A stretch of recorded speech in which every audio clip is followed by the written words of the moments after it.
Hello ladies and gentlemen, right, let's not mess about here and get straight down to it.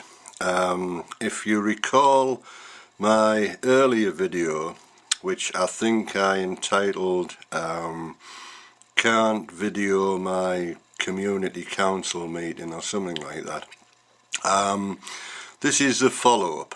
Now, I've received a reply from the email that I sent to Eric Pickle's office.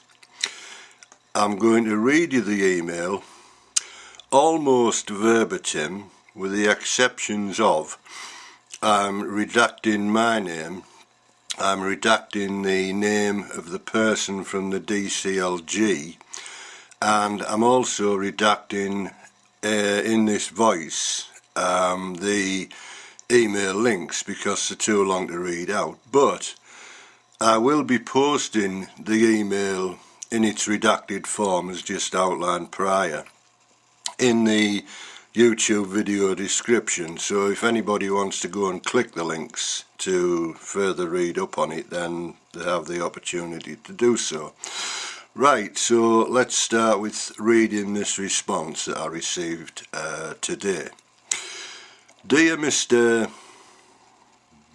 For the purposes of this, I'll call myself by my YouTube name, NonRoadUsr. Dear Mr. NonRoadUsr, thank you for your email. I am sorry to hear that you were not allowed to video record local community council meeting.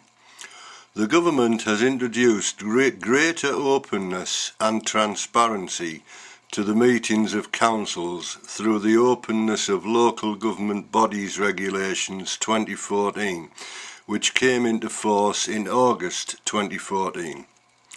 These regulations give members of the public new rights to film and use other social media to report their council's meetings.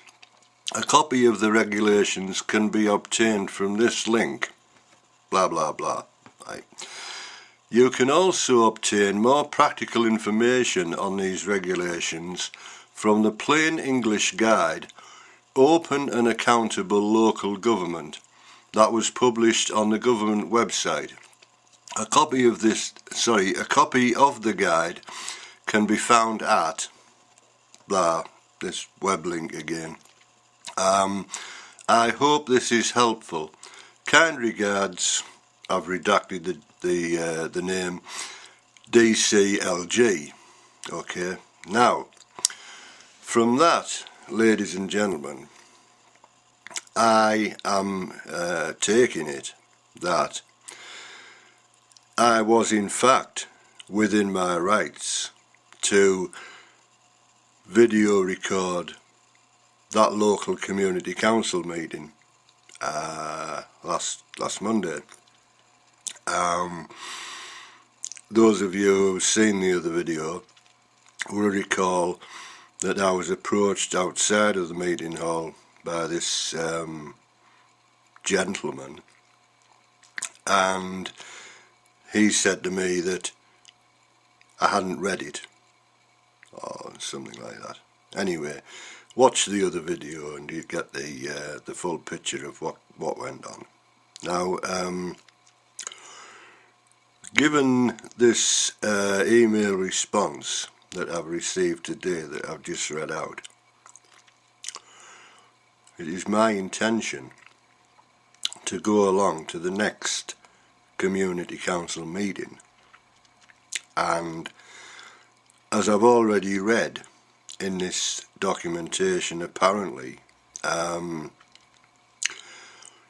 local elected representatives, it seems, are exempt from objecting to being video recorded. So in other words, what that indicates to me is that any elected local councillor, be they Labour, Independent, whatever, right, cannot object to me pointing the camera at them in the meeting, right? Now, that being the case, that is what I fully intend to do. Okay, alright, the camera will be picking up audio from, you know, other people in the meeting, but from what I'm reading on this legislation, I don't think there's much anybody can do about that. You know, pointing a camera at them, yeah, different story, but, you know. Anyway, this has all the possibilities of turning out to be quite interesting, for want of a better term. Anyway, that's where we're at the moment, ladies and gentlemen. So I thought I would take this opportunity to update you all on the situation and watch this space, as they say. Right, you all know how I am, NonRoadUsr. So thank you very much for watching, and I will catch you all again later, probably sooner than later actually. So take care. Bye now.